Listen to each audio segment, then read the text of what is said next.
Hey everybody. So what's really great about the real estate market of 2022?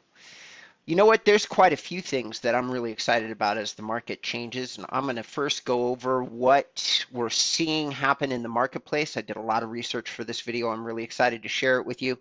And then I'm going to explain to you why, for those of you who've been following me, for those of you who are fans of inbound marketing or high quality content marketing, this is going to be some of the best years of your entire career. But before we get into that, if you don't already know who I am, my name is Robert Newman. I've been doing real estate SEO for the last 16 years. I work for other agencies like Agent Image and Inforza. And then I've contracted with a lot of the other big real estate marketing companies out there. Unfortunately, I'm still under an NDA with many of them. And I'm the founder of my own real estate marketing company that focuses on high quality inbound lead generation through SEO and really high quality experience based real estate websites. So I have a lot of experience. I've already seen the market crash in 2007. I know exactly what that did for inbound marketing and SEO, which is, spoiler alert, really great things. While every other kind of marketing was suffering, those people that were focusing on high quality content marketing strategies were doing really, really well. But before we get into any of that, let's talk about what's happening right now in 2022. I'm filming this in the middle part of June of 2022. And everywhere that you look, like I looked at Fortune, I looked at Zillow, I looked at the Consumer Price Index, I looked at quite a few different things. And here's something that's not going to surprise any of you. Definitively, the real estate market is deaccelerating. Now, it's deaccelerating for a lot of reasons. The Fortune article, which you're looking at the notes that I took on the article, which is, just give me a, which you can just go over to Fortune and see right here. Okay, the cooling housing market enters into the great deacceleration. I love that language. Now I'm going to steal it as the title of my summation. So, so here, ultimately, though, what I did is I read that whole article, I watched all the videos, and I'm summarizing it for you. Home prices are up by 34%. Interest rates are up from 3.11% to 5.25% in the last 5 months. That's a huge factor. And honestly, I think if we go back by a year, interest rates are up by a full 4 points. Most of the major banks and price indexes are all saying that they're going to go up by another 1 to 3 points over the next 6 months to a year. So we're not done with interest rates going up. The Fed is still trying to deaccelerate the market to a very high degree because inflation is the killer of any economy. So April and May sales statistics clearly indicate that the market is in a slowdown. I'm going to cover that a little bit more in another sheet. Actually, I'm going to just bounce over right now. So Zillow covers that in depth, but basically right now, at the month that we're in currently, we're in one of the top 10 low sales months of the last 5 years, and most of the other low sales months were in 2018 as the market was slowing. So actually, we're in one of the slowest sales months of the last 3 years. So there's no question that the marketplace is cooling. Just from a statistical level, the market is cooling. First-time home buyers, according to Zillow market reports, have decreased from 45% to 27%. That's from 2019 to 2021. Zillow did a poll, and they had some interesting things about the way the market's going to go, but I'm going to bounce back over to the original Fortune article.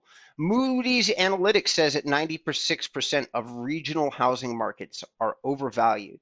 Now, that is not a good place for the market to be in when it comes to home buyers. So you have rising interest rates. You've got almost everybody that's reporting on statistics saying that no matter where you are, where you live, homes are overpriced. And in some cases, homes are overpriced by as much as 20 to 25%.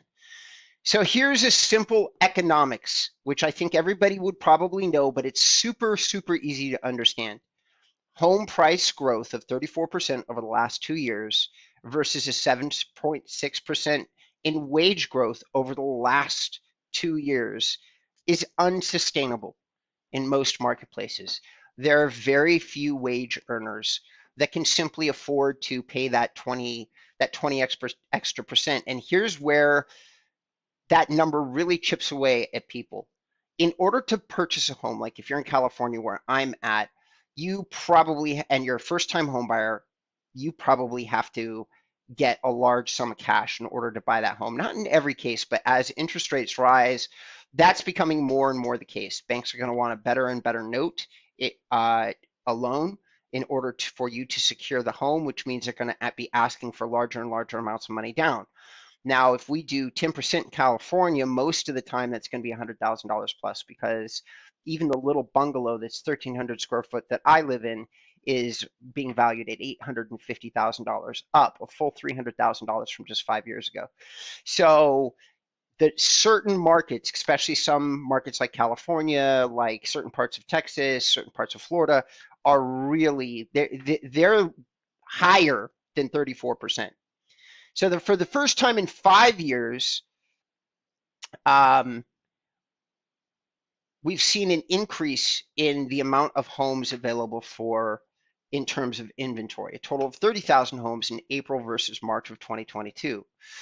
Now, what does that mean? What does all that mean? These are statistics. As a marketer, I look for the numbers, and the numbers clearly indicate beyond a shadow of a doubt through April and May that the market is slowing, and it's slowing fast. Okay, so we go over here, but I am titling the article that, like I'm titling this video, and I'm saying, hey, this is something for content marketers to be explained, like be excited by. Bear with me. I promise I'm coming to a point here. But I did a lot of research, and I kind of want to show it off to all of you so that you know that I really did the research. So another thing that is affecting people like first-time home buyers is we're seeing huge increases in pricing index. Now, the average across the consumer pricing index for the last 12 months is 8.6%. However, there were big winners in there, things that are driving everything up. Fuel increased by 106%. Gas piped is 30%. Used cars and trucks are 16%. Food at homes is 10%. And food away from home is 12%. Once again, if you're in a market like California, where most of the time you have to drive, all of these things really, really, really increase the cost of living, making it even more impossible for your average wage earner to save money, to set it aside. Even if you had a great job, you put yourself in a situation where previously you're saving money. Between all these factors, you're looking at needing 20, 30, 40% more net revenue than what you used to. So all of these things combined are pretty much unfightable forces that say that we are going to be in a market slowdown. Now, there is some interesting data out there, which once again circles back to Zillow, who had the foresight to do a huge survey. They had a partner that actually did it, which I think was Pulsonomics. And Pulsonomics reached out to, however, they never actually said, the study wasn't quantified. But let's just say that they reached out anywhere to a few hundred to a few thousand people that are financial planners or experts on the economy or economists and things like that. And they came up with averages. Now, I'm going to explain what I think of those averages, and finally I'm going to summarize this video by telling all of you what I think is a huge opportunity, massive opportunity, and I'll explain myself, and I promise you it's not baloney. All right, so most of the experts are predicting 2 more years before housing inventory levels climb to pre-pandemic levels. That's 1.5 million homes with 750,000. So they're basically saying their expectation is that inventory is going to double over the next 2 years. Here's where things start to get exciting. So let's just say that we've seen the bottom of the market, and all the numbers indicate that we really are, that we're in the bottom right now, which is exactly the marketplace that I've been waiting for and waiting to have this conversation with all of you for. So low inventory, which is expected for the next 12 months, is expected to drive prices even higher than they currently are all the way through 2022. So despite everything I'm saying, do I think that prices are going to decrease in like my market here in California? Nope, I don't. And most of the experts agree with me as well. We're not going to see a decrease in pricing. Markets in terms of inventory have been so low for so long. Many of you in many hot markets are going to continue to see reasonable sales volume despite everything that I just said.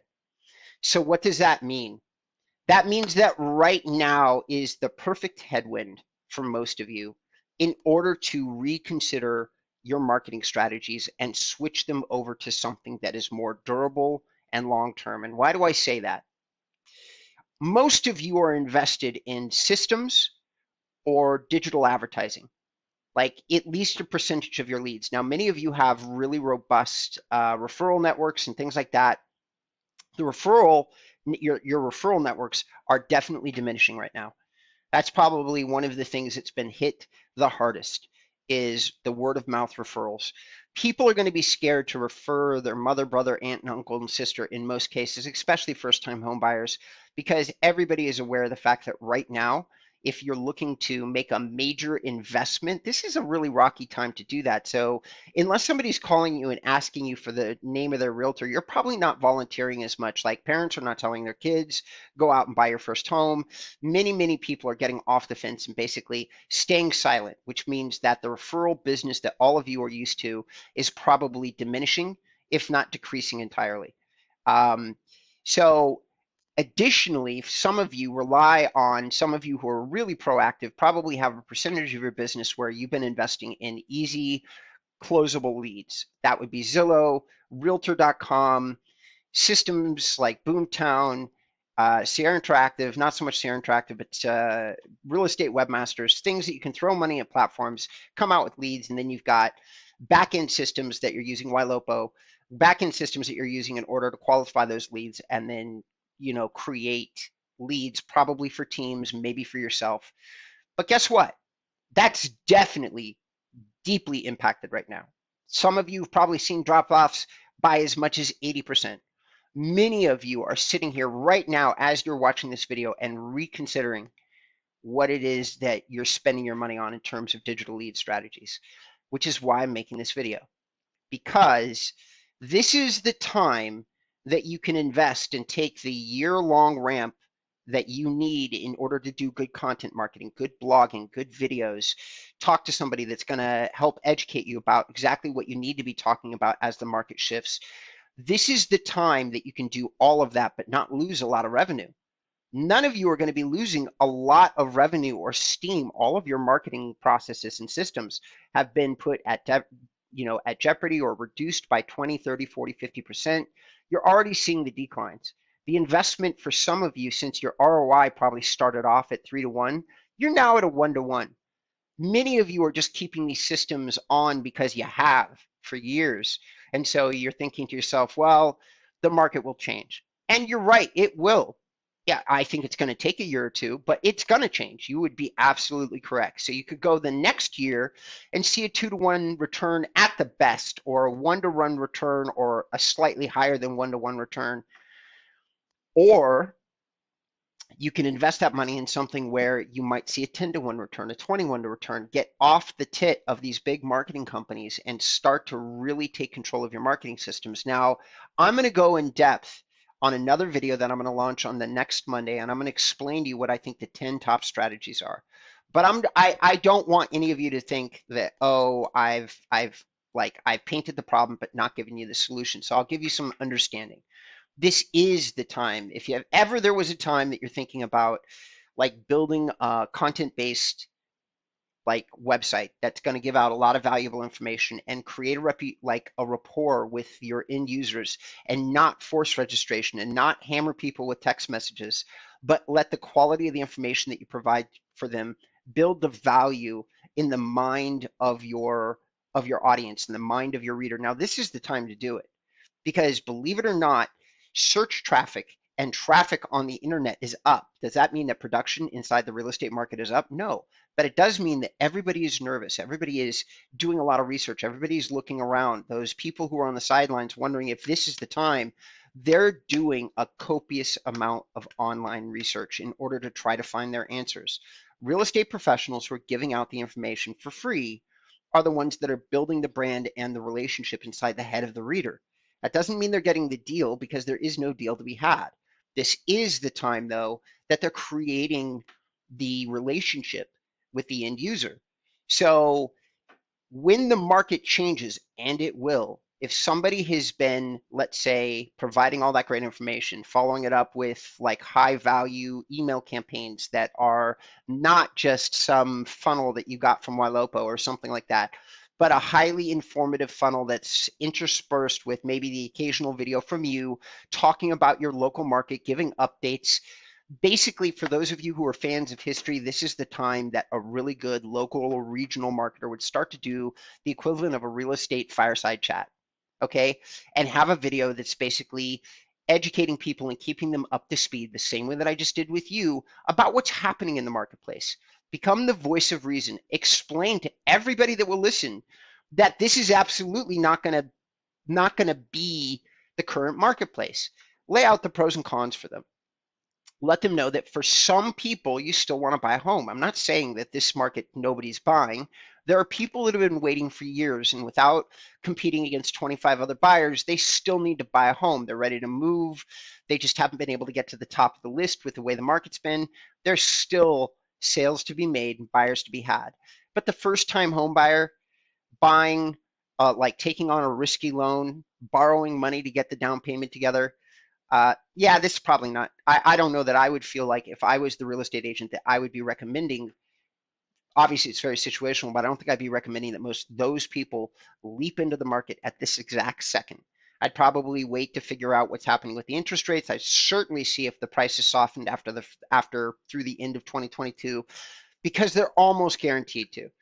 All the numbers and stats and figures say they are. When the interest rates hit 6% or 7%, home loans are really, really tough to get. Homeowners are going to start lowering their home prices in order to find buyers. It's just the way the market works. It's exactly what the Fed is trying to get to. It's going to take a while for us to get there. And when all of that happens, there's going to be a lot of amazing opportunities for all those buyers who've waited patiently for years through one of the biggest housing bubbles, the pandemic, and 1,000 other things. And do you think that they're not going to tackle the market with a huge amount of excitement?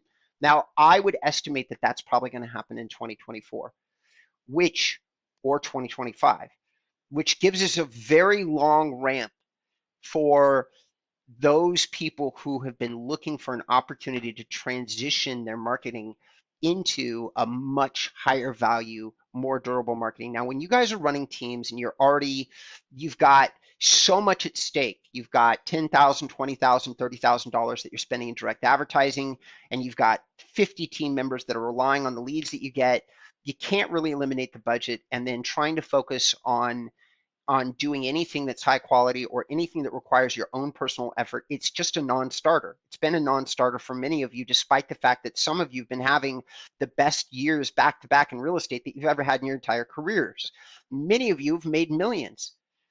So what does that mean? Really means that now you can't do anything about the market. You just can't. So if you're going to take the hit anyway, free up some of your time. Stop chasing the addiction of these direct marketing companies. Start focusing. Just swallow the pill. It's not great. I'm not trying to say that it is, but I will say this: swallow the pill now. And 2 or 3 years from now, instead of paying all these guys huge percentages of your business, you'll have something that is yours, like a stream of leads that you own, because it'll be your content. A website that you own if you choose to go the website route. Marketing like pages on Facebook and other places where if you've been producing content, you own the content. Even if the platform itself goes down, you've still got the core asset. Content is an amazing way, like writing great blog posts, like creating cool videos that educate people. Oftentimes the value of these things lasts 3 to 5 years. So it is expensive, it's upfront, and it's slow on the return. And I understand in the middle of the hottest market you've ever seen why that doesn't sound great. But right now is the time to reconsider. Now is the time to relook at those strategies and really think to yourself, where do you want to be in another 2 to 3 or 4 or 5 years? Because if the answer is you want to be sitting on a gold mine with great high quality leads, people knocking on your door, a 50% close ratio when somebody calls you, stuff that you own, stuff that you could sell to somebody else. Like if you own your own website and it's under your own domain and you've got a good email, rock solid email campaign, 10 or 15,000 in a local marketplace that pay attention to what you're sending them. Go visit your website because they find it really useful, not just from a search perspective, by the way, but lifestyle information, what's happening in the neighborhood, what are you doing, where are you doing it, like all those things. When you have all of that in place, you can also turn around and sell that, which most veteran real estate agents who have been in business for 10 or 15 years, if they're able to do anything with their business at all, it's oftentimes just pass it to a child. This is different. You could sell the business for hundreds of thousands or millions of dollars, and you can get back all of the money that you ever invested, and you can get a return on the time that you invested as well. When it comes to where is the return on ROI, where's the return on your time, there's nothing that even comes close to touching content or inbound based strategies. Nothing. You can get 100 to 1. You can get all of the time and energy and money that you spent back, and then in addition, make huge percentages of profit on top of that. And the sky's the limit. The number one real estate website in the country, if the guy was thinking of selling it, he could probably sell it for $3 or $4 million right now. That would be Ruby Home, at least, if not a lot more. That may be a low ball estimate. So, and he'd walk off with that money on top of all the money that he made at the business. So anyway, thank you for tuning in. If you like this video or if you found it interesting, do me a favor, thumbs up, subscribe, because you do want to be notified that next time when I drop the next video. I promise you I'm going to spend some time on it and make it worth your time, worth your while. Give you some great digital strategies, maybe the top 10 things that I would be doing right now in this market so that you could really not only be a winner now, but be a huge winner in 2 or 3 years when the market, upswings again. All right. Thanks for tuning in. I appreciate it.